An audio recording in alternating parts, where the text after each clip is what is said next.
Dear colleagues, welcome to my hospital at Ranaghat, West Bengal, India. This is emulsification of a cataract with grade 3 nuclear sclerosis.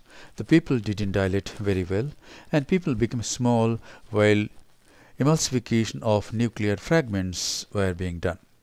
Let us see the surgical steps. By this time the main incision has been made. This is a side port on the left side of the main incision, about 3 clock hours away, and in this case I have made only one side port. Now I want to stain the capsule and I want to use adrenaline in this case.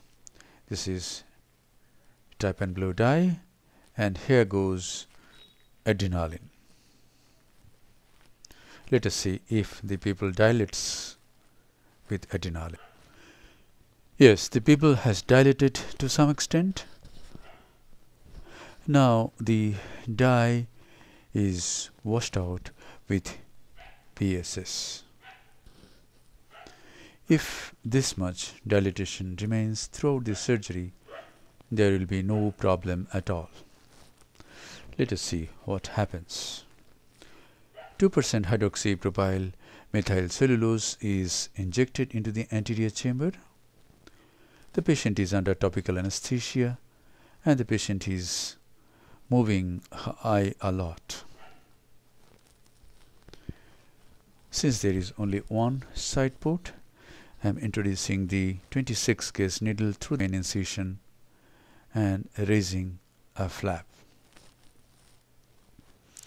Now I hold this flap with the Utrata forceps, go along the margin of the pupil to get an adequate sized rhexis. And in some places the rhexis goes beyond the pupillary margin. So the rhexis is complete. And now hydrodissection. BSS is used to do hydrodissection. You cannot see the rhexis margin. You just have to touch onto the anterior surface of the lens and go beyond the pupillary margin and inject some fluid. And as I do hydrodissection, since I have to touch the iris here and there, I find that the pupil is getting small. However, the cataract is of moderate density and I can easily do vertical chop in such cases. So I don't need any pupil expansion device in this case. Here it is. The tip of the phaco handpiece is buried into the substance of the nucleus and it is chopped. Rotate it and chop at another place. Now these free nuclear fragments are emulsified and removed.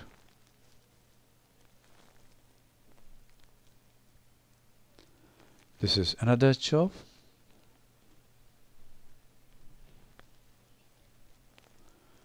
Now I am rotating it to some more extent and here I chop the nucleus.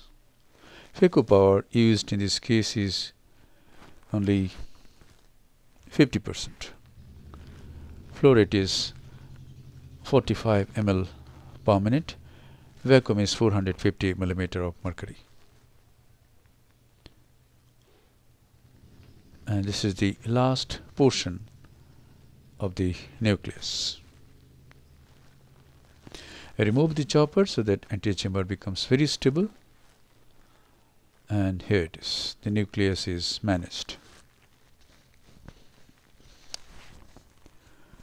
And now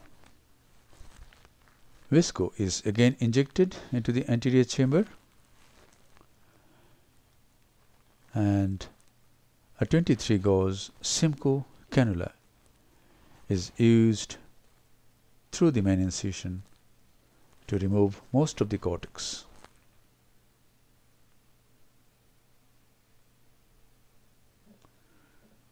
Here it is.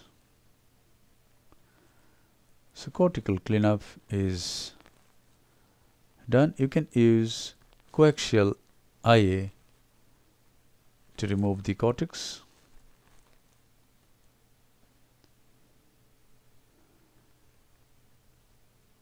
But I like this very simple instrument very much. Subincisional cortex is removed going through the sideboard.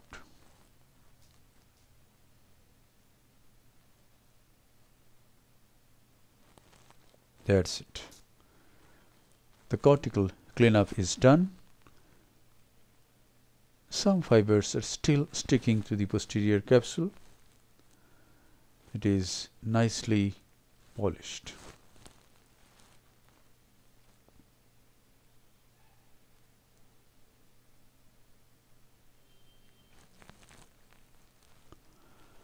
And now, since the pupil is not well dilated, I am using viscoelastic substance for implanting the intraocular lens. Before implanting intraocular lens, I am just checking if I have removed the cortex very nicely or not. And now here goes the foldable intraocular lens.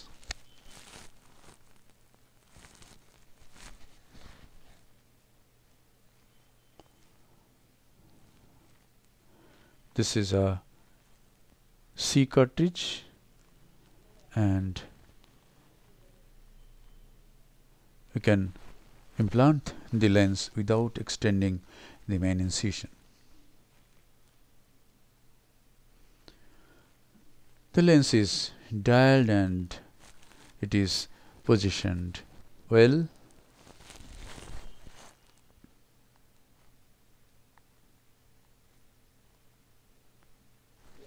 And now visco is nicely removed, thoroughly removed from the anterior chamber and posterior chamber and from the capsular bag. Nicely irrigated. The bag is nicely irrigated. And now lift the anterior leaf of the main incision, and you can use the bimanual in this way. That's it. Viscoelastic substance is nicely removed, and now the antechamber was getting shallow, so I inject an air bubble. And now I inject moxifloxacin intracamerally.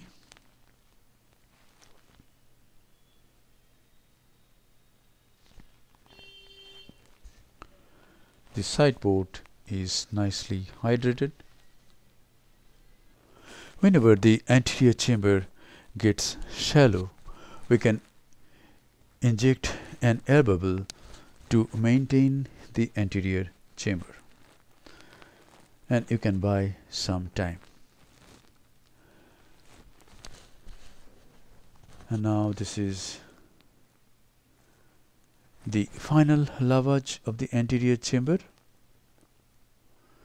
with a 23 gauge Simcoe.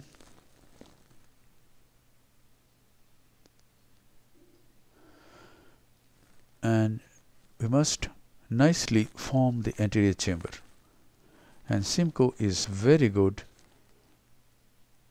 for this last step, formation of anterior chamber, like this. Form the anterior chamber, check the integrity of the wounds. There should not be any leakage from any side, and conclude the case. Thank you very much for watching. Hope this video will help you in developing your surgical skills. Be better and do better.